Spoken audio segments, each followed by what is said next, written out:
The first cold night does not arrive all at once. It begins when the feeder line grows quiet before sunset. A chickadee takes one more seed and vanishes into cover.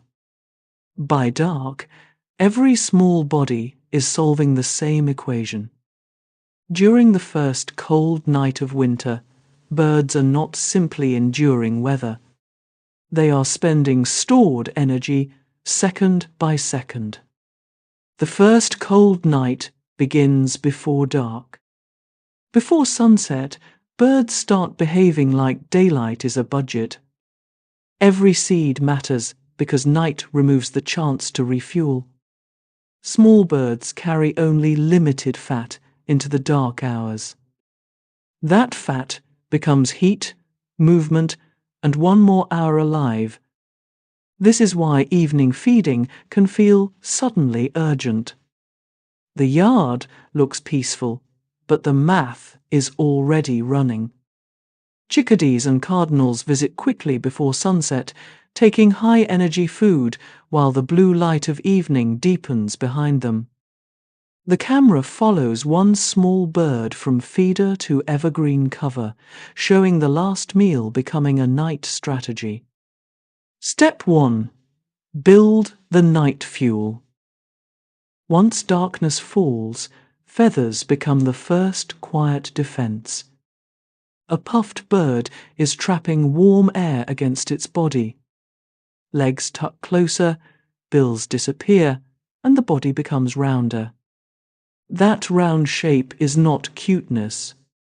It is insulation engineering.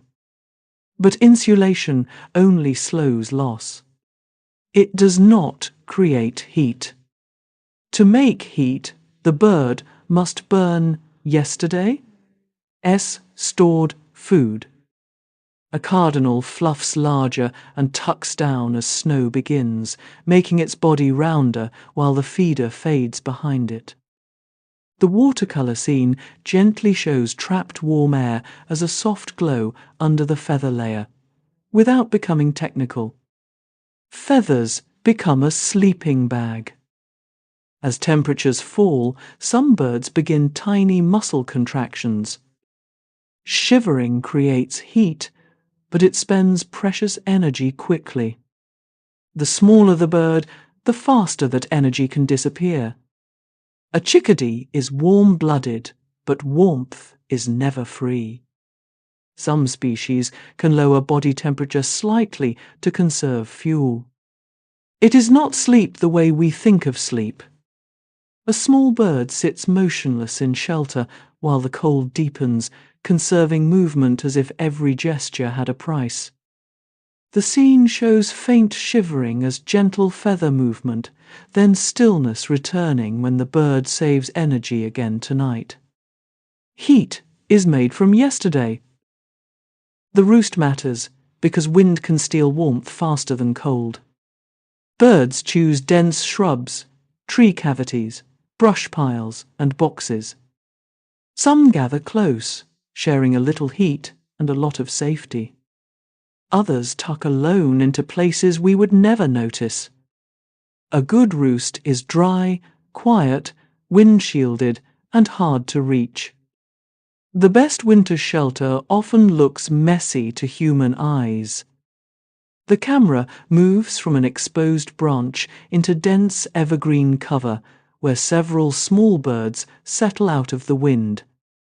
A brush pile holds still under snow, while faint bird movement inside suggests shelter, warmth, and hidden life within. The night is one in shelter. Morning is the second dangerous moment of the cold night.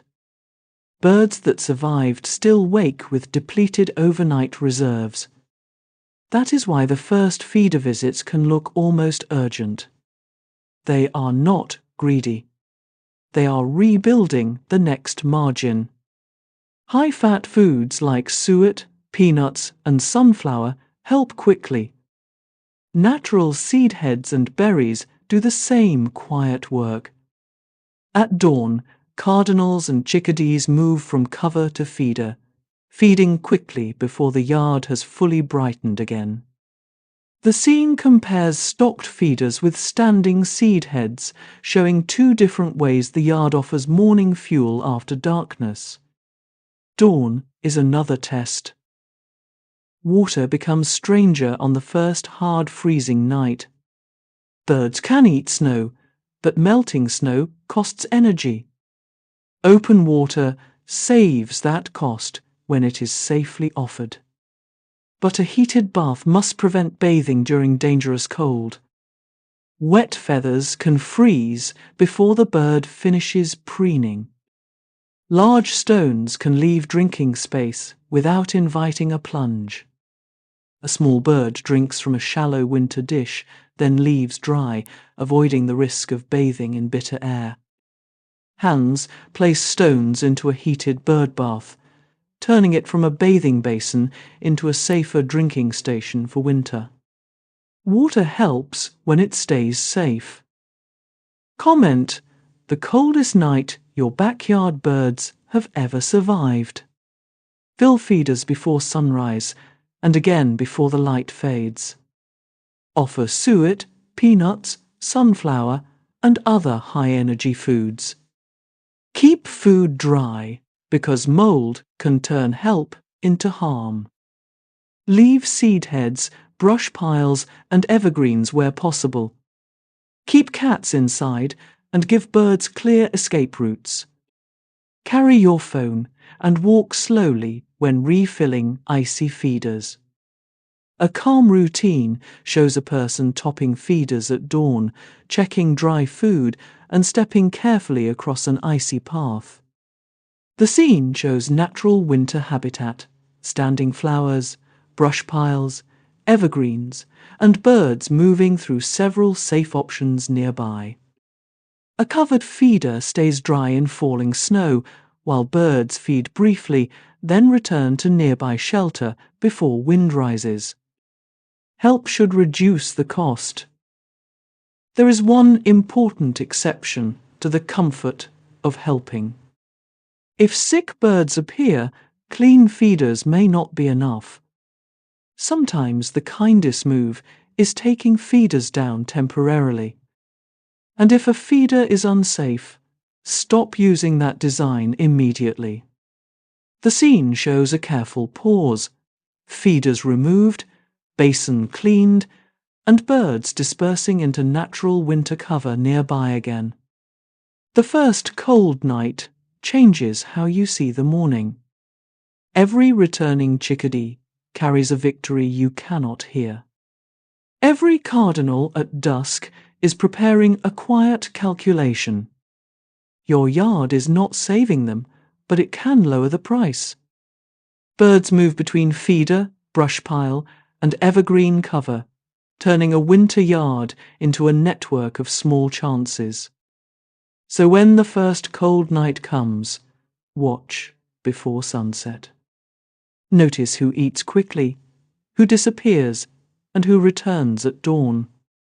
That quiet pattern is survival happening in plain sight. The camera pulls from twilight feeder to night shelter to dawn return, completing the first cold night in one gentle arc. Comment suet, water, shelter, or sunrise if this changed your winter routine. They survived the dark by spending yesterday wisely.